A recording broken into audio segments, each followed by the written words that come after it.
Masato Shindo is just your average guy, working a soul-crushing corporate job that never seems to end. The workload is insane, and he can't even take unpaid leave.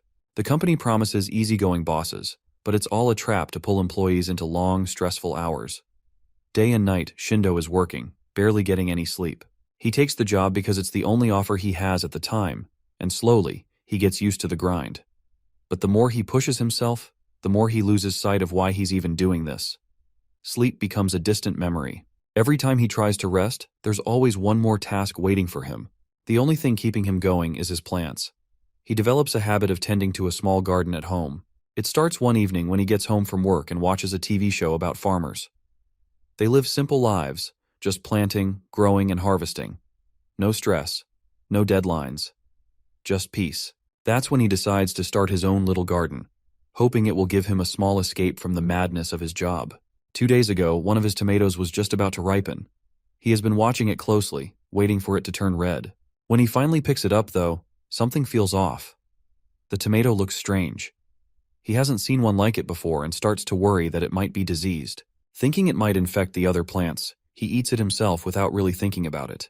As soon as he swallows, he feels something is wrong. His vision blurs, and he collapses on the floor, regretting his decision. He curses himself for eating it so carelessly. His body goes numb, and his mind starts to fade. When he wakes up, he is in the middle of a forest. Confused, he looks around, wondering why he isn't in a hospital or back home. Then, a strange window appears in front of him, showing stats like in a video game. He sees his occupation listed as farmer and tries to make sense of it all. He remembers being a corporate slave, so seeing farmer doesn't really add up. Then it hits him. It's because of the tomato. That weird fruit must have done something.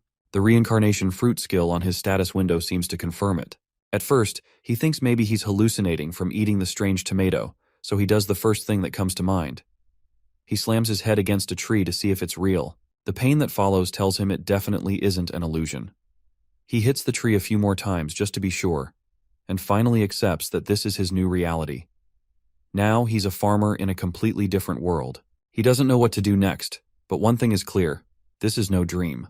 Suddenly, a dryad appears in front of Shindo, nearly giving him a heart attack.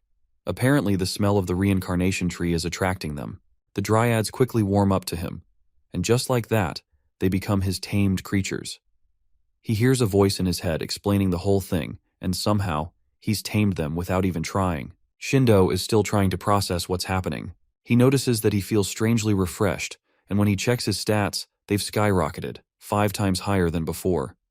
It's unreal. His body feels stronger, faster, and overall, just better. One of the dryads calls him the reincarnation tree, which catches him off guard. He quickly corrects her, saying he isn't the tree, just a guy who ate a weird fruit that smelled like one. But the dryads aren't interested in the details. They just keep greeting him, one after another, becoming his tamed creatures. Before long, he has 122 dryads under his control, and his stats are through the roof. It's so high, they can't even be calculated anymore. Shindo spends the next hour trying to figure out just how much stronger he's become, but the numbers are so ridiculous that he gives up. It doesn't really matter. His stats are insane, and he hasn't even lifted a finger. Realizing his situation, Shindo decides he needs to find some people. Maybe then things will start to make sense. For now, he's going to treat all of this like an illusion, play along, and see where it leads him. As he fiddles with his stats, he stumbles across a new ability, flight. But Shindo is no fool. With his stats this high, flying might mean shooting straight into space, and there's no way he wants to end up floating around in the void. He wishes for a safer way to fly when suddenly, a large shadow falls over him. Shindo looks up, but it's too late. A massive creature attacks him from behind, hitting him hard. Or at least it should have. He barely feels it. When he turns to face the creature, he sees a dragon, fierce and powerful, but its claws are chipped from the impact. He's stunned. Not only has the dragon's attack failed to hurt him, but the beast has actually hurt itself instead. That's when Shindo gets an idea. Maybe he can ride the dragon and have it fly him to a place with people. But first, he needs to figure out how to negotiate with the thing. The problem is that the dragon doesn't seem interested in talking. It's already charging up for another attack, and this time, it looks like it means business. Shindo has to act fast. He scrolls through his skills and finds one called Spell Break. It seems better than throwing up a barrier. As the dragon unleashes its breath attack, Shindo casts the spell, cutting off the dragon's breath mid-attack. The dragon freezes, shocked that its attack has been stopped so easily. The dryad speaks up, translating the dragon's reaction. It's in complete disbelief. Shindo is surprised to hear that the dryad can actually understand the dragon, and he asks her to help him communicate. The dryad activates some kind of automatic translation skill, and suddenly, Shindo can understand the dragon's words as if he has spoken its language all along. He asks the dragon if it can hear him, startling the beast even more. Now that they can talk, Shindo decides to make his request. He asks the dragon if it can take him flying through the sky. He isn't great at negotiating, so he goes straight for it, hoping for the best. The dragon, however, isn't impressed. It sneers at Shindo, telling him it won't grant a human's request just because he can speak the language of a noble creature like a dragon. Shindo's polite request seems to anger the dragon even more, and it begins charging another attack. Without hesitation, Shindo uses Spellbreak again and calmly tells the dragon that if it's really such a noble creature, it should help those in trouble. The dragon clearly doesn't like humans and sees them as weak and beneath her. Realizing that talking isn't getting him anywhere, Shindo knows it's time to stop playing nice. If this dragon isn't going to listen, he'll just have to make it listen. He scrolls through his skills again, ready to use something a little more persuasive. Shindo considers using force, but for 2 reasons. He hesitates. First, he sees it as self-defense, given the dragon's aggression. Second, he can't afford to let the dragon fly off without helping him. As he scrolls through his skills, he comes across various fire abilities, ranging from nanofire to terrafire. He figures if he uses something too powerful, he might accidentally roast the dragon or burn down the entire forest, so he decides to start with the weakest spell. He casts nanofire, and to his surprise, a massive volcanic eruption of flames shoots into the sky. It's far stronger than he expected, and the dragon is just as shocked. The beast roars in disbelief, calling the attack the legendary Last Atomic Inferno. Confused, Shindo tries to explain that he only used nanofire, but the dragon doesn't believe him. There's no way such a small spell could produce so much power, and the fact that he doesn't need to chant makes it even more terrifying. Shindo is equally puzzled. He has no idea about advanced magic, but then it hits him. The dragon is terrified of the Last Atomic Inferno. Maybe he can use that fear to his advantage. The dragon, still in awe, declares that if someone can unleash that kind of power with just nanofire, the world would be in serious danger. Suddenly, the dragon's attitude shifts, and it becomes overly polite, retracting all its previous insults. Realizing he has the upper hand, Shindo decides not to push the dragon too far. He just needs its help to fly. He asks the dragon if she can take him to a town, and the dragon, now eager to please, agrees without hesitation. Shindo warns her not to overexert herself, but the dragon scoffs, claiming she can fly across an entire continent in half a day without breaking a sweat. Relieved, Shindo climbs onto the dragon's back. As they take off, the speed startles him, and he grabs one of her scales too tightly, causing it to come off. He loses his balance and tumbles from the dragon's back, screaming as he plummets toward the ground. Fortunately, his boosted stats save him from any harm, and he lands without a scratch. The dragon quickly returns, apologizing profusely for the scale falling off. Shindo reassures her that it's fine and asks her not to bow her head too much, fearing it will shake off the dryads clinging to him. As compensation, the dragon gives him the scale that has fallen, explaining that dragon scales are highly valuable in the human world. Shindo stores it in his inventory, where it's labeled as a scale from the divine crimson dragon. He climbs back onto the dragon's back, and they take off once again, soaring high above the landscape. From up here, the world below looks like a patchwork of tiny farms, and Shindo finally feels a sense of peace. This world might be the fresh start he has longed for. As they fly, a town comes into view. Shindo asks the dragon to hover above it for a moment before landing outside the town gates. He thanks her for her help, and the dragon smiles, saying it has been her pleasure. Just as he is about to say goodbye, one of the dryads mentions that they can stay with the dragon, allowing Shindo to keep in contact with her whenever he needs. Grateful, Shindo bids farewell to the dragon, who promises to come whenever he calls. Once the dragon flies off, Shindo heads toward the town gates. The dragon reaches her home in a flash, landing gracefully. The dryad assigned to her asks if this place is where she lives, to which the dragon nods, confirming it. But there's something else on her mind, something she's been curious to try after observing Shindo earlier. She tells the dryad to watch closely. With a powerful flap of her wings, she lifts off and flies a short distance before landing softly on the ground. Suddenly, scales fade away, and her shape shrinks until, standing in the place of the dragon, is a beautiful young woman with 2 horns crowning her head. She turns to the dryad, a small smile on her lips, and asks how she did with her human transformation magic. Meanwhile, the guards are clearly shaken, talking about the dragon they've seen earlier, certain they were moments away from death. Shindo approaches them quietly and asks if he can enter the town. The guards ask to see his family crest, mistaking him for a noble due to his polite speech. Caught off guard, Shindo mutters that he doesn't have one, which makes the guards even more suspicious. They explain that his manner of speaking is far too refined for a commoner, and that's why they assume he is nobility. Realizing this misunderstanding is caused by the automatic language translation, Shindo intentionally speaks in a rougher tone, surprising the guards with his sudden shift in speech. He casually mentions that the dragon wasn't a big deal, and brags about how he scared it off using nanofire. The guards are stunned. Someone who can make a dragon act as his personal transportation is beyond anything they've ever seen. It is hard for Shindo to believe that a dragon could be scared off by something as small as a nanoflame. But from the way the guards react, it seems like a big deal around here. He doesn't think much of it and asks them how he can enter the town. The guards hand him a ring, explaining that it is a magical tracking tool. He needs to wear it until he gets his ID made at the guild, after which he can remove it. They say it is necessary to maintain public order. Shindo isn't surprised. The ring works similarly to a GPS from his old world. He thanks them but has one last question. He asks if there is anything strange sitting on his head or floating around him. They just stare at him, confused, and say they don't see anything, which is the answer he needs to feel good about moving on. With that, Shindo enters the town. The first stop is the guild. He needs to figure out how things work here, and the guards mentioned it would help him get an idea of what is going on. After asking around for directions, he finally finds it, but to his surprise, it isn't an adventurer's guild like he expected. It is an agricultural guild. He can't help but see the irony. Of all the places he could have ended up, this one is perfect. Agriculture is exactly what he is into. As he steps inside, a guild employee greets him and asks what he needs. He tells her he is here to get his ID made. She nods and asks if he'd be okay using an agricultural guild membership card as his ID. Honestly, it sounds like a great fit for him, so he agrees. She hands him a form, and after filling out the details, his guild card is ready. She asks him which of his names is his first, between Masato and Shindo. Once he tells her, she immediately starts calling him by his first name, which throws him off a little. He isn't used to people here being so informal, but he lets it slide. After that, she mentions the registration fee of 1,000 ether. He pays the fee, and she finally removes the tracking ring. Feeling a bit more relaxed, Shindo asks her if he can sell a dragon scale.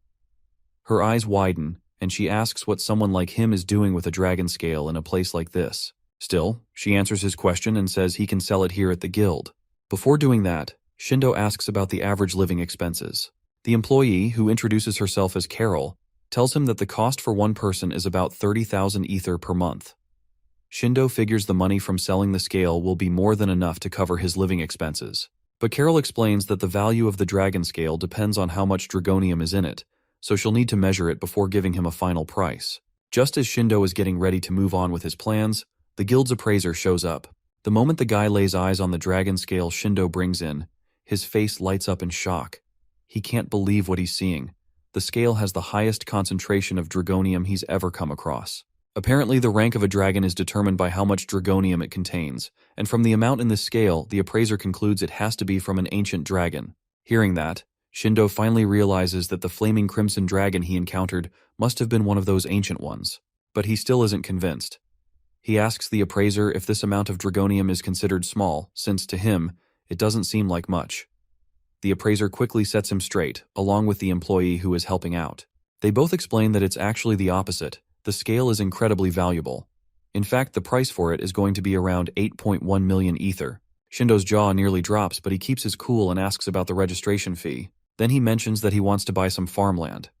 The employee tells him buying farmland is no easy task. It's expensive, and he wouldn't be able to do it all at once.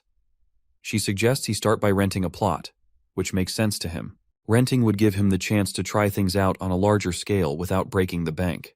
He decides to rent about 1 hectare of land. The next step is to choose the location. The employee hands him some catalogs with recommendations based on seasons. Shindo flips through them and eventually settles on tomatoes and soybeans, something he had grown once back in elementary school. He tells the employee, Carol, about his choice, and she informs him that the total cost will be 220,000 ether. She also warns him that managing a farm on his own might be tough without help, but he reassures her he has some connections and tells her not to worry. Once the basics are sorted, like renting an apartment to stay in, Shindo looks out of his window, feeling a strange sense of satisfaction. He is one step closer to the peaceful life he has always dreamed of. The next morning, Shindo goes to the farm he has rented. It's far from town, making it the perfect place to call the dragon without attracting attention. Soon enough, the dragon arrives, but it's invisible. Shindo uses his enhanced vision to see it, along with the dryad that comes with it. The dragon seems impressed and notes how Shindo activates its invisibility using the dryad, allowing it to appear without anyone noticing. Shindo feels relieved that the plan works and asks if he can ride on the dragon's back again. Once on, he uses his illumination skill to map out his farmland. With everything set, he asks the dragon to mix the soil with the special material he requested. The dragon quickly uses its storage magic to pull out what Shindo needs. This special material turns out to be wood ash, which he requires to adjust the soil's acidity. It's made by burning grass from the remote grasslands. The dryad checks the soil and confirms it's now in perfect condition. She also casually mentions that the special thing the dragon brought includes its own dung. Shindo freezes for a second, realizing he's just asked the dragon to spread its dung all over his farm. But according to the dryad, it's excellent for the crops, so he decides to just go with it. The next step is making furrows in the field, and the dragon offers to help. It asks Shindo if the furrows are like waves in a human field, and even though Shindo is skeptical at first, those massive claws don't seem like they'd be much help. He's pleasantly surprised when the dragon gets to work. Despite its size, it carves out precise, clean furrows with ease. Shindo can't help but feel grateful that he's met the dragon after arriving in this world. With a smile, he turns to the dragon and asks if it wants to join him for breakfast. The dragon approaches Shindo, stating they haven't introduced themselves yet. Apparently, the dragon doesn't like being referred to simply as dragon or by its species name. Shindo casually mentions that he already knows her name is the Flaming Crimson Dragon, a detail he figured out when he stored her scales earlier. The dragon admits it's her name but finds it kind of embarrassing to be called that. She then asks him to give her a proper name. Shindo can't help but think it's a strange introduction if he's the one who has to come up with the name. He starts brainstorming, and as a joke, he thinks of calling her Doraemon, because she reminds him of the character from his previous world. But before he can say it out loud, the dragon reveals something surprising. She's female. That catches him off guard, and he shifts his thinking. After going through a bunch of names in his head, he finally settles on Himari. The name makes Shindo feel oddly satisfied, and when he tells her, the dragon smiles. She seems genuinely happy with the choice, even though it sounds uncommon in these lands. She then asks for his name, and he introduces himself as Masato Shindo. Himari agrees to call him by his name from now on, and it's strange for both of them, considering she had once tried to kill him. But today they're sowing seeds together, side by side. Shindo remembers he has an infinite number of skills at his disposal, so he decides to casually toss the seeds around to get the job done. As soon as he throws them, the seeds land perfectly spaced in neat rows across the field. Himari watches in awe, noticing how unnatural his technique is. Not only are the seeds perfectly divided, but they're also already planted deep into the soil. She asks him how he has such a mysterious skill, and Shindo feels a bit guilty for having it so easy. He brushes it off, saying the only thing left now is watering the fields. Before they can start, the dryads appear, offering to handle the watering for him. Shindo agrees, curious to see how they'll do it. One of the dryads moves a bit farther away, and suddenly a cloud starts forming above them. It looks exactly like a real rain cloud, and soon enough, it starts pouring rain over the fields. Shindo uses his appraisal skill and finds out that this cloud is something special, a mysterious cloud created by dryads, known to be incredibly beneficial for crops. With the dryads' help, all the fieldwork is done in no time. Shindo thanks Himari and the dryads for their help, telling her she can head home now. Himari reassures him that if he ever needs anything, he can call on her again. Once she leaves, Shindo reflects on how smoothly everything went. There's nothing left to do now except wait for the crops to grow and be ready for harvest. For the first time, he feels like his life is moving at a comfortable pace. Farming is progressing nicely, and he's genuinely happy about it. But there's one thing bothering him: the lack of Japanese food in this world. He's been craving it for a while now, and it's driving him crazy. Unfortunately, this world doesn't have soy sauce, vinegar, miso, mirin, or even rice. Grocery stores here don't carry any of it. He figures that if he wants to eat Japanese food, he'll have to make the ingredients himself. The real challenge, though, is whether he can create something Japanese with what's available. Then he remembers something that might be worth trying. The next day, Shindo finds himself hunting boars and gathering vegetables in the mountains. Himari had suggested this place when he asked for a good spot to hunt and collect ingredients. Himari tells Shindo that this mountain is good enough and the wild boars they might run into won't be a big deal. Shindo, on the other hand, is only here for one reason: to make savory egg custard. He figures he doesn't need to worry about eggs since he can buy those from the store. What he needs are mountain vegetables and mushrooms, but since he doesn't know much about this world, he asks Himari to help him find them. Himari asks if they could use the boar as an ingredient too. Just as Shindo turns to reply, he spots something behind her on a tree. Japanese herbs and oyster mushrooms, exactly what he's looking for. He feels pretty good about finding them so easily. It's a solid start. Then Himari says she's found some tasty mushrooms too, but when she shows them to him, he freezes for a second. Fly agaric. The mushroom is beautiful, but it's packed with toxic substances. Shindo sighs, realizing these probably won't be much help since they're poisonous. Himari, though, isn't worried at all. She confidently tells him that someone with his vitality could handle them just fine, and besides, they taste amazing. Shindo takes a closer look and realizes she's right. The mushroom is known for having an intense umami flavor, thanks to the ibotenic acid, which is way stronger than your typical umami taste. Apparently, some people even risk their lives to taste these mushrooms, not caring about the poison. Shindo feels tempted. Against his better judgment, he decides to add the fly agaric mushrooms to the recipe. Before he can second-guess himself, one of the dryads appears, offering him another ingredient. It turns out to be a shirasu, which is basically a lemon in this world. Shindo thinks it'll add the perfect refreshing aroma to his dish. With all these ingredients in hand, he tells Himari it's time to head back. She asks if he's really going to cook with all these strange ingredients, and Shindo nods. She seems excited to try it. Once they're back in town, though, he makes a rookie mistake. He forgets to hide Himari with invisibility magic. The guards at the gate panic at the sight of her and bolt. Shindo quickly fixes the situation, then gets ready to start cooking. He begins by prepping the ingredients for his favorite dish, chawanmushi, or savory egg custard. He beats the eggs and uses his advanced alchemy skill to create the perfect seasoning with ease, mixing it into water to cook the wild boar meat. The goal is to keep the texture smooth, so he carefully pops any air bubbles with a spoon. Next, he places the meat and mushrooms into the chawan, a small Japanese cup, and pours the egg mixture on top. Instead of using a steamer, he sets the cups into a frying pan filled with water. Using his magic to control the heat, he cooks them for about 10 minutes. Once done, he takes the cups out and finishes the dish by placing a slice of citrus on the edge for that fresh aroma.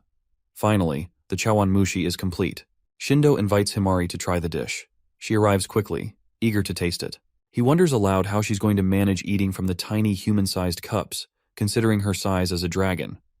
Himari grins and tells him to wait. Flying a little closer to the balcony, she suddenly transforms in mid-air into her human form. Shindo's jaw drops. He had no idea she could do that.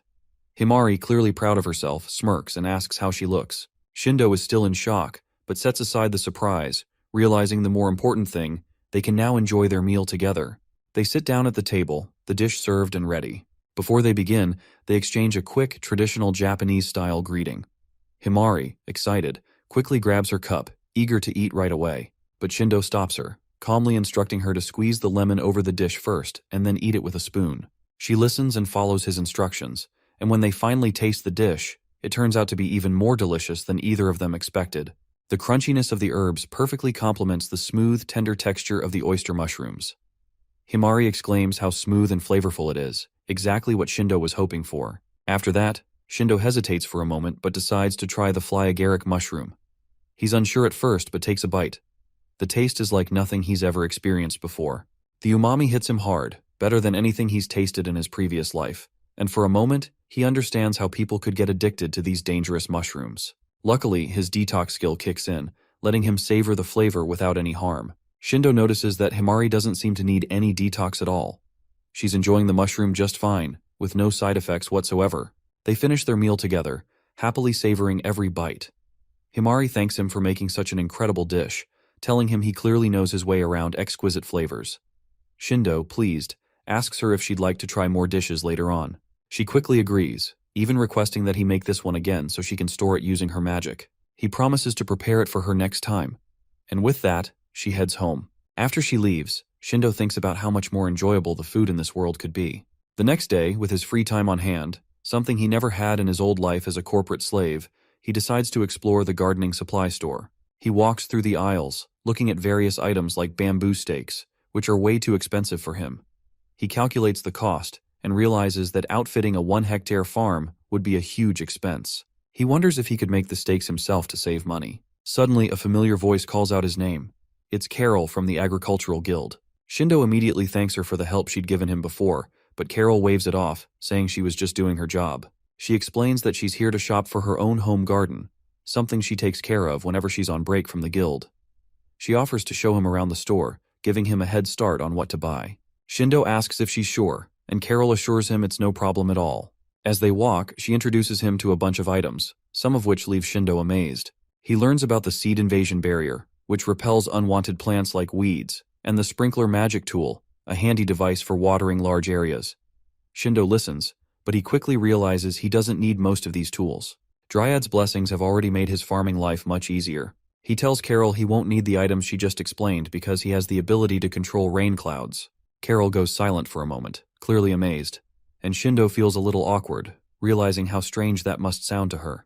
After all, she can't see the dryads that help him. He goes on to explain that watering the field isn't a problem for him, and once again, Carol looks surprised, though she seems to be getting used to his strange abilities. Shindo's eyes land on a bottle of liquid fertilizer, and he can't help but wonder what something like that is doing in this world. It doesn't make sense that there's no industrial development here. He did not understand how anyone could have created something so advanced. Carol quickly clears it up for him, explaining that the liquid fertilizer wasn't made here at all. It dropped from the dungeons. Shindo's a bit shocked, realizing there are dungeons in this world too. Apparently they drop all kinds of items, even farming tools. Carol goes on to tell him about growth enhancers that speed up crop growth. 1 can of the stuff could make an acre of crops grow 5 days faster. He feels a bit disappointed hearing that something like this exists. Instant crops kind of take the magic out of farming, but then he asks her about the price. Turns out, each can of the growth booster costs 5,000 ether. Only the wealthy farmers can afford it and turn a profit, she says.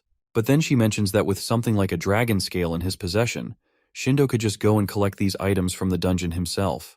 That's when it clicks. He actually could do that. He knows he can handle the upper floors of the dungeon well enough, and the thought of gathering items like the growth boosters on his own suddenly seems very possible. He decides to give it a try. After heading into the dungeon and taking down a few monsters on the lower floors though, his drops are almost non-existent. Frustrated, Shindo decides to switch up his strategy and focus more on physical attacks, using his strengthening magic. He wonders how deep he'll have to go to get his hands on those growth enhancers. That's when Himari calls out to him, asking why he dragged her along to this dungeon. She thought he could handle it on his own. Shindo tells her that it'd be helpful to have her around, especially to deal with the enemies and guide him through anything strange they might encounter. In simpler terms, he admits, she's like a walking reference guide to him. Himari feels a little let down by that. She wanted to be seen as more, but he reassures her that he really does find her helpful. Then he asks if there are any powerful monsters they should be avoiding. Himari reminds him that she's a dragon.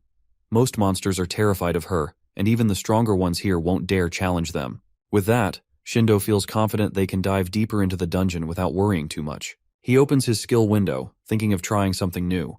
The skill asks him to imagine what kind of structure he wants to create, and an idea pops into his head: an elevator. As soon as he thinks about it, the skill activates. The ground starts shaking, and before he knows it, a rift opens in the dungeon wall. From deep within the earth, an elevator emerges with its gates wide open. Shindo stares, amazed by the sight.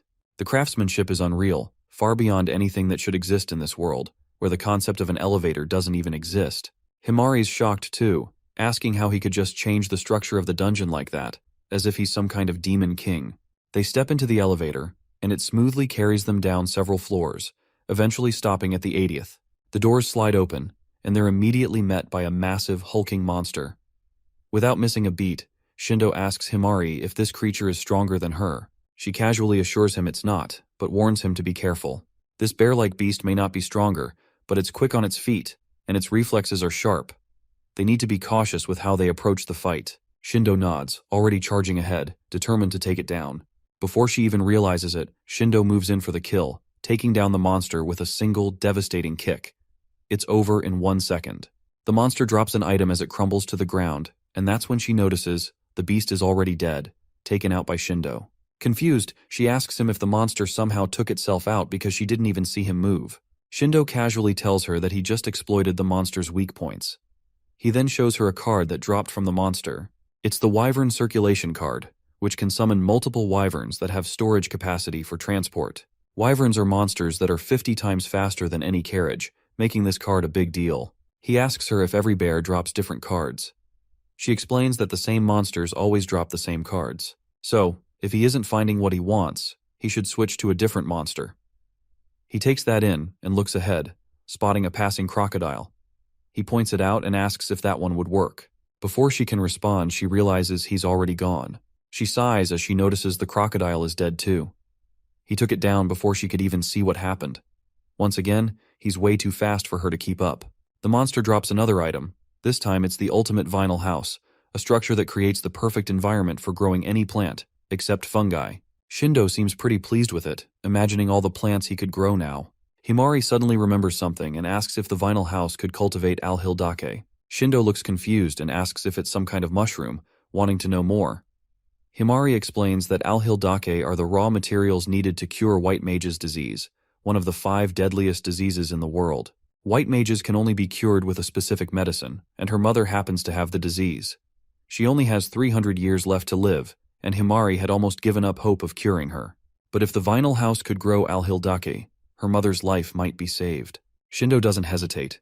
He promises her that he'll grow the mushrooms as fast as possible. But he also mentions they'll need a growth accelerator and some alhildake spores to get started. Himari tells him that spores are everywhere, it's just that cultivating them is incredibly difficult. Shindo nods, thinking the properties sound like botulinum bacteria, but he brushes that thought aside for now. They continue exploring the dungeon, and soon enough they come across a mimic treasure chest. It's not much of a challenge for Shindo, though. He easily cuts through it, and the chest drops a dubbing card. This card can replicate any item obtained in the dungeon, which could come in handy later. After dealing with the last of the monsters on the floor, Himari lets Shindo know they've cleared everything out.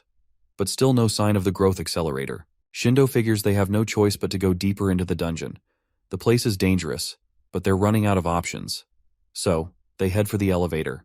They arrive at the 81st floor, and the monsters here are even stronger than before. After a tough fight, Shindo finally manages to get his hands on the item he's been searching for, a growth accelerator. He can hardly believe it. This thing can boost crop growth by 3 whole months, which is way better than anything he's seen in the stores. With this, he can harvest all his crops at once. Just as Shindo is about to take a breather, Himari spots something on the wall. It's a glass lizard. She explains its abilities. It can expand its body and scatter explosive glass fragments with a single move. Dangerous stuff. Shindo knows they need to be careful. He starts thinking about setting up a trap, just in case his sword can't cut through the creature. Before they can prepare, the glass lizard attacks. Shindo has no choice but to go in with his sword. With one powerful strike, he shatters the lizard's glass body. It's a tough fight, but somehow he manages. Himari isn't surprised. She always knew Shindo was absurdly strong, even if he doesn't see it himself. The glass lizard drops an item, a pair of glass shoes called Cinderella Clinic. The shoes are supposed to turn anyone who wears them into a beautiful woman for life, even if it's a man. Shindo takes one look and knows it's completely useless for him, but he decides to hold on to it for appraisal later. After the fight, Himari asks if he plans to explore more of the dungeon. Shindo shrugs it off. He was never really that serious about being an adventurer. They part ways, and Himari heads home, telling him to call her if he ever uses the vinyl house card. Shindo heads back to town instead. Before going to his fields, he decides to stop by the Adventurers Guild to sell the glass shoes. The appraisal girl greets him, recognizing him as the guy who brought in the dragon scales the other day. She's not surprised he's got something new and incredible. She half-jokingly mentions that it wouldn't shock her if it were some legendary item this time around. When she finishes the appraisal, she's shocked.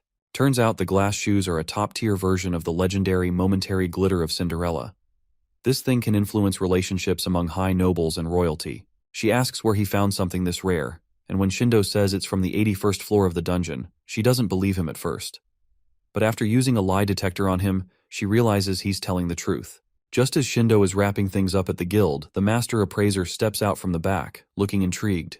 He must have overheard something about the 81st floor, because he heads straight for Shindo and asks if he's really the one who brought back items from the deepest parts of the dungeon. Apparently, they had already received a report about it. The guy also asks Shindo if he knows anything about the strange structure that recently appeared in the dungeon. Shindo casually tells him he must be talking about the elevator he built, since moving between floors was getting annoying. The appraisers are left completely speechless. What sounds like a simple thing at first is actually outrageous. Shindo built a freaking elevator in the dungeon. Shindo, a bit confused by their reaction, asks if they don't like it. He's even ready to delete it if it's that big of a deal. But the master appraiser quickly waves him off and says no. They want the elevator to stay open to the public. He offers Shindo a deal, 3 million ether per year as a license fee for the elevator. Shindo agrees, as long as the money is enough, and casually mentions that they can handle the payment through the agricultural guild. With that settled, Shindo walks out of the guild, feeling pretty good about his now significantly larger funds. On his way back, he checks his status and realizes that even though he's just living an ordinary life, his stats are skyrocketing. He figures he doesn't need to worry about running out of magical power anytime soon, so he decides to use magic to get to the fields faster. When he arrives, he starts wondering how to spread the growth-promoting agent across the field. Luckily, one of the dryads reminds him to mix it properly into the watering clouds they make. Shindo agrees and fills the clouds with the agent, almost like fueling up a tank. Soon, the clouds rain down on the fields, and the effect is immediate. The plants start growing at an insane speed, like he's watching them on fast forward. But then he notices that some of the plants are bending over, which could damage the crops. Thinking quickly, he uses gravity manipulation to give them support until they can grow on their own. Within minutes, the seeds he sowed have turned into fully grown crops. His tomatoes and soybeans are ready for harvest, bright, ripe, and practically glowing under the sun. Shindo decides to only harvest half of them for now and announces to the dryads that it's time to get to work. The dryads, excited, jump into action, helping with the harvest right away. After a long day of working together, they're almost done. Before wrapping up, Shindo asks them to use the sticks he gave them to support each plant individually.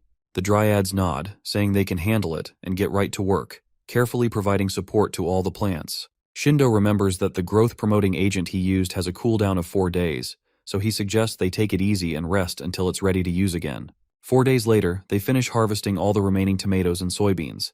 He carefully collects everything and stores the harvest away. When he gets back home, he checks his inventory and is blown away by what he sees. 20 tons of tomatoes, 892 kilos of edamame, and 984 kilos of soybeans. Curious about his crops, Shindo uses his appraisal skill. What he finds shocks him. The tomatoes he grew are called everlasting tomatoes. They're packed with the ultimate anti-aging ingredient and have the highest quality taste imaginable. The beans are Divine Eye black beans, full of vision-enhancing nutrients. Shindo stares at the screen, struggling to believe what is happening with his crops. After a moment of disbelief, he tries one of the tomatoes. He can't stop eating it. The flavor is so good that he's tempted to keep them all to himself, but he eventually puts the tomatoes back in storage to keep them fresh. He starts thinking about selling most of them, and decides it's time to visit the Agricultural Guild warehouse. When he arrives, Carol, the guild receptionist, is floored by the sheer amount of tomatoes and beans he brought. She can't believe her eyes. She asks if he's really just a beginner, because no one gets this kind of harvest in only 2 weeks. Shindo, with a sheepish smile, tells her that half of his success is thanks to her. He mentions that the growth accelerator she told him about in the dungeon sped up the growth of his crops by 3 months. Carol freezes. She had only ever heard of it increasing growth by 3 minutes, not months. Her brain can't process what she's hearing. She stares at Shindo, completely dumbfounded, but tries to act like she didn't hear anything too crazy. For now, she offers to help him sort out the harvest. Using her telekinesis, Carol organizes the tomatoes and beans, checking their quality along the way. Every single one is perfect. No diseases, no imperfections. It's a flawless harvest, something most farmers couldn't dream of achieving so easily. Shindo then asks her something that's been on his mind. He wants to know if it's normal for there to be crops like tomatoes that grant eternal youth and black beans that improve eyesight. He wonders if fruits like these are commonly sold in the market. Carol, realizing the significance of his question, pieces everything together. And then, without warning, she collapses from the sheer shock of it all. Shindo panics, rushing over to catch her before she hits the ground. He calls out to her, trying to help her back to her feet. Carol stumbles to her feet, still dizzy from everything that just happened. She decides to call an appraiser to check the strange crops Shindo had harvested. The appraiser takes one look at her and suggests calling a doctor instead, but Carol waves it off and rushes out anyway. A few minutes later, she returns with an old man by her side. He's the appraiser she went to find. The moment he sees the vegetables laid out in front of him, his eyes widen. He mentions they look like the legendary vegetables from ancient tales, but to be sure, he gets closer to inspect them. After using his appraisal skill, his expression is priceless. He's absolutely stunned by what he's seeing. Without hesitation, the old man grabs Shindo by the shoulders, asking how in the world he managed to grow crops like this. Shindo, completely confused, just tells him the truth. He used the ordinary seeds Carol gave him. Carol nods, confirming that she sold him regular seeds. There was nothing special about them. The old man can't believe it. If that's true, then the only explanation is that the legendary fairy, the Dryad, must have lent her powers to these crops. At this point, the The dryad, who's been hanging around this whole time, feels a bit awkward hearing herself being talked about like some mythical creature. Shindo grins and casually says maybe the dryad helped him out on a whim, but Carol isn't buying it. She quickly shoots down the idea, reminding him that dryads are just fairy tales. They've never been seen by humans, so it's ridiculous to think they'd ally with one. Meanwhile, the dryad is quietly enjoying being treated as a legendary being. For Shindo, though, things are starting to make sense.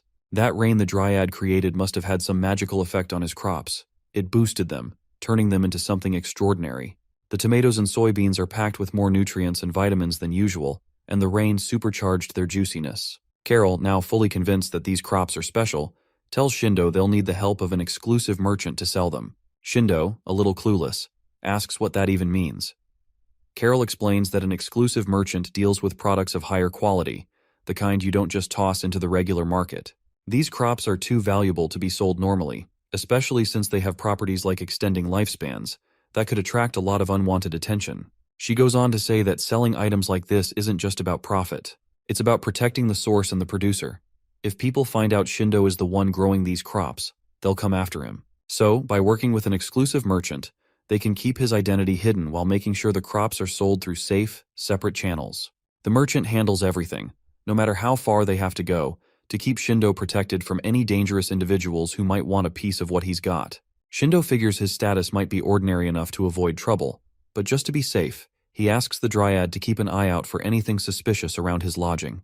The dryad agrees and assures him that he can leave that to her. Meanwhile, the appraiser decides to take the information to the guildmaster so they can arrange for someone trustworthy to help out. After a bit of waiting, the guildmaster sends an exclusive merchant named Cole, and it turns out Carol already knows him. She says Cole is the perfect fit for what they need. When Cole introduces himself, he mentions his skill, mystification, and tells Shindo he can trust him. Carol backs him up, explaining that his ability lets him turn into mist and move around like air, which makes him incredibly useful. Cole also shares a bit of his backstory. Apparently he has a younger sister with special abilities, which led a criminal organization to target her. To keep her safe, Cole hid her away, but in exchange, he was captured and tortured by the group. Despite the pain, Cole never revealed any information. Over time, he awakened his mystification ability, which let him escape and sound the alarm at the base. Shindo thinks the story is pretty intense and wants to help out however he can, so he decides to give Cole one of the items he picked up from the dungeon earlier. He tells Cole that it's great to meet him and hands over a card as a gesture of friendship, which could help with transportation. When Cole sees the card, his eyes widen in shock. It's a wyvern circulation card, a relic from ancient civilizations, and one of only 5 ever known to exist. Apparently this card is insanely valuable, usually reserved for emergencies at the national level. Shindo has no idea about any of this, and Carol laughs, telling him that people would end up in history books if they used something like that so casually. After that, Shindo and Cole finalize a contract and start preparing whatever Cole might need. They also decide to leave one of the dryads to assist Cole. As part of the deal, the profit distribution is set at 20% for Cole, 5% for the guild, and the rest for Shindo. He thinks the margin for Cole is a bit high but reasonable, given the risks involved. Once the business is sorted, Shindo asks Carol if she could sell him some wheat seeds. She agrees, though she finds it odd that he's asking for wheat at this time of year. When Shindo returns to his fields, he plans to use the growth stimulants to make the crops grow quickly. The only reason behind his request is that he was just craving some good tempura, and for that, he needs wheat. So he gets in touch with Himari through the dryads, asking her to clean up the fields, and after that, they'll move on to growing some alhilda mushrooms. Himari has been waiting for this moment, and she told Shindo she would be here soon. Meanwhile, he decides to deal with the withered remains of the crops he already harvested. The dryad mentions they can handle it with their rain, which makes him wonder how rain could possibly clean up the field. The dryad just smiles and tells him to watch. As he observes, the rain falls, but it's no ordinary downpour. The plants begin melting away, dissolving into the soil. He learns that it's called the dryad's restorative rain cloud, which breaks down the plants and enriches the earth. The best part with this rain is that no compost is needed for the next planting cycle. Shindo can't help but praise the dryads for this incredible rain, and they look pleased, happy to receive his compliment. Soon after, Himari arrives, flying over and spotting that Shindo has already finished tidying up the fields. With that done, they can move on to the next task, setting up the greenhouse. He pulls out the item, and with just a moment, a fully covered confined space materializes right in front of them. It's more convenient than he expected. Shindo turns to Himari, asking if they should get started. She's excited, clearly eager to finally find what she's been searching for. He asks if she has any alhilda mushroom spores, and she tells him they're scattered everywhere, like rocks on the ground. He can't see them like she can, though. So, he activates his microscope skill, and suddenly he can see them too. Tiny alhilda mushroom spores everywhere. Now that they've located the spores, it's time to cultivate them. Shindo heads into the greenhouse, but as soon as the environment adjusts for the alhilda spores, everything changes. The air becomes thick with toxic fumes, and the temperature spikes. It feels like he's standing inside a furnace, surrounded by toxic hams under intense pressure. They hadn't expected the environment to be this extreme. Shindo hesitates for a moment, realizing he needs to go inside the greenhouse to use the growth stimulant, but it's clearly too dangerous. Himari reassures him, saying he'll be fine in any environment. He wonders where her confidence in him comes from, but decides to test it. He throws a barrel into the greenhouse, and it's instantly crushed and melted by the high pressure and heat. The sight of the barrel melting confirms his fears. The conditions inside the greenhouse are definitely not survivable for humans. He asks Himari if she has any tips, and she advises him to use his auto-heal skill and hold his breath while he's inside.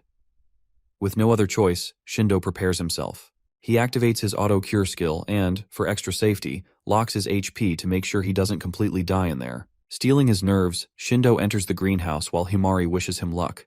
The moment he steps inside, he's hit by the overwhelming pressure and toxic gas. It's the kind of environment that could destroy a human body instantly. But somehow, his support skills hold up, and he manages to endure the crushing heat and fumes. He can't help but wonder what would have happened if even one of his skills had been weaker. Still, he knows he can't relax. He can only hold his breath for so long. Quickly, he searches for the spores, using his microscope ability to spot them in the toxic air. Once he finds them, he takes out the growth stimulant and applies it to the alhilda spores, accelerating their growth by 3 months. As he's about to leave, he notices other mushroom spores growing nearby. He adds a drop of stimulant to them too before finally rushing out of the toxic environment. Outside, he gasps for air, glad to have made it out in one piece. Himari asks if Shindo is safe, and he assures her that he'll manage somehow. Then, he gets to the real question and asks how long it will take for the alhilda mushrooms to form fruiting bodies. Himari explains that normally, it takes about 1 year and 3 months. Shindo does some quick math and tells her that with the growth stimulant, they'll be ready to harvest in just 16 days. She's surprised seeing that it's incredibly fast, but Shindo reassures her that they'll be able to heal her mother much sooner than they thought. Himari can't help but tear up at the news. Smiling, she tells him she'll prepare the other medicinal ingredients while they wait. Shindo declares with confidence that he'll make sure to create a cure strong enough to finally heal Himari's mother. Meanwhile, as time passes and winter hardens the environment, deep in a cave within the forest, her mother lies in bed, sicker than ever. She's been fighting the illness for so long, but now it's starting to take an even greater toll. All she can do is rest and wait, hoping for a miracle. Now the only thing left is to wait for the alhilda mushrooms to grow. In the meantime, Shindo gets a craving to try out a new recipe and decides to gather some ingredients. Himari offers to help, and they take off, riding the Crimson Dragon. She flies him over to the Viling Sea, and Shindo thanks her, excitement building. He knows the sea is cold enough for what he's looking for, perfect seafood for tempura. As they fly, Shindo looks down and notices the entire sea is covered in ice. Not a drop of seawater can be seen. Without hesitation, he leaps off the dragon, aiming right for the icy surface. With a single blow, he smashes through the ice, shattering it completely. Himari, still in the air, watches in shock. This sea ice, which has never been broken in recorded history, is now shattered like it was nothing. As Himari descends, she's still processing what just happened. Shindo, as calm as ever, asks her why she guided him to a frozen sea in the first place. Himari explains that seafood is abundant here, and now that the ice is broken, it's all within reach. Shindo is busy talking with Himari as she explains the mysteries of the frozen sea. Neither of them notices the large tentacle rising silently from the water behind him. Before Shindo can react, the tentacle wraps around him and pulls him straight into the sea. Panic sets in as he realizes what's happening. He's being dragged deeper into the dark, icy water by an enormous tentacle coiling tightly around his body. The pressure builds as he's pulled further down, and Shindo catches sight of the massive creature responsible. The tentacle is impossibly large, leading to a huge, gaping opening below. But instead of letting fear take over, he regains his composure. With a deep breath, Shindo activates his flight skill, propelling himself upwards. The tentacle still clings to him, but its grip weakens with every passing second. As Shindo bursts above the surface, Himari watches in amazement. The giant squid that had grabbed him rises from the sea, its monstrous body finally fully visible. Shindo, with a grin on his face, remarks that it's quite the catch. Without hesitation, he frees himself from the tentacle's grip and, with a surge of power, yanks the entire squid out of the water. The giant squid thrashes violently, swinging its tentacles at Shindo, but he moves effortlessly, dodging every attack with ease. He knows that if he strikes the base of the squid's head, it will be paralyzed. It's a risky move, but he decides to go for it. He flies high into the air, then dives down at incredible speed, aiming right for the squid. With one powerful swipe, he strikes the creature's head, and just as he hoped, the squid goes limp. Not wasting any time, Shindo opens a huge portal using his storage skill. The portal hovers just above the sea, and the paralyzed squid falls directly into it, disappearing in an instant. Himari watches in disbelief. She tells Shindo that storage skills only work on dead things, but Shindo explains calmly that the squid was so paralyzed it was basically on the verge of death, making it qualify for storage. Himari and the nearby dryads are stunned. They marvel at how Shindo can even modify his storage skill to suit his needs. To them, it seems like he's on a completely different level, but Shindo just shrugs it off, saying there's no competition. Without wasting any time, Shindo activates his flight skill again and dives back into the sea, eager to find more fish. The water is teeming with life, schools of fish surrounding him from all sides. Shindo is captivated by the variety of fish swimming past him, but one fish catches his eye. A large tuna rushes toward him, and Shindo smirks. This time, the prey comes to him. Drawing his sword, Shindo easily pierces through the tuna, capturing it in one clean strike. But he isn't done yet. His eyes land on a group of shrimps nearby, and his thoughts immediately drift to the idea of tempura shrimp. He can't resist. In no time, he's caught enough to satisfy his cravings. When Shindo finally emerges from the sea, Himari can tell by the look on his face that he's had a successful hunt. He asks her to take him to the market, eager to get all the fish processed, ready for the next feast.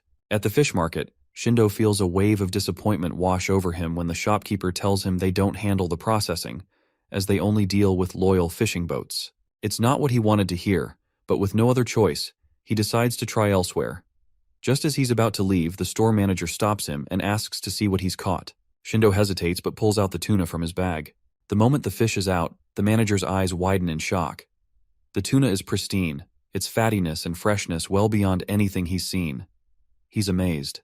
The manager, still staring at the fish, admits that they don't usually deal with non-regulars, but the quality Shindo brought in is way beyond their standards. He offers Shindo a deal. If Shindo lets them procure a portion of the fillet, they'll help him process what he needs. Shindo feels a wave of relief and agrees. The manager even mentions that depending on the quantity, they might waive the processing fee altogether. Still marveling at the tuna, the manager casually asks if Shindo caught it in some kind of special fishing ground. Shindo nods, mentioning he caught other fish there as well. He wonders if they'd be willing to process those too. Without thinking much of it, Shindo uses his storage skill. A portal opens right there, and in the next moment, a massive squid is sprawled out on the street in front of the store. The thing is huge, almost covering the whole road, and the manager's scream of shock pierces the air. People around them stop and stare. Shindo, still oblivious to the size of the situation, wonders if processing this giant squid might be a hassle. But the manager is more interested in the portal and Shindo's storage skill. His eyes locked on the markings and color of the squid. After a moment of studying it, he exclaims in disbelief, saying this isn't just any squid, it's a kraken. Shindo listens, confused as always, as the manager rambles about how impossible it is for someone to catch a kraken. Shindo explains that he paralyzed it before catching it, and the manager's face turns pale. He's practically shaking, wondering if Shindo is even human. Still not getting what all the fuss is about, Shindo turns to Himari, who's now in her human form. She steps forward and explains that this isn't just a big squid, it's a legendary monster. To Shindo, it might have just been a large catch, but to everyone else, it's an unimaginable feat. No normal person would ever think of taking down a kraken bare-handed. Shindo shrugs, saying it's okay if they can't process it, but the manager cuts him off immediately. He insists it's not a problem. In fact, he's excited. Kraken meat is considered a delicacy, and they'd be more than happy to help him process it. After a while, the manager finishes processing the fish and hands everything back to Shindo, along with a few extras on the house. Shindo thanks him and heads out with Himari. As they walk back, Shindo turns to Himari and asks if she'd help him with something. She agrees, but looks a bit confused. Soon, they're hovering over the sea with Himari in her dragon form. She glances at Shindo and asks what exactly they're doing here. Shindo smiles, using his advanced alchemy skill, And before Himari can react, salt starts pouring from the sky. Himari's eyes widen in shock as she scolds him, asking why he'd waste alchemy just to save on salt costs. Realizing he may have overdone it, Shindo scratches his head awkwardly, agreeing with her. Even the dryads had warned him not to use his skills so lightly. Shindo then remembers something else. He turns to Himari again and asks if she'll help him gather hops. Himari, still recovering from his latest stunt, isn't entirely sure what he's planning, but she agrees. Shindo's got something in mind, and she's curious to see what it is. Himari flies down near Shindo, transforming from her dragon form into a beautiful girl. She excitedly tells him that she's got what he asked for, and opens her palms to reveal some buds.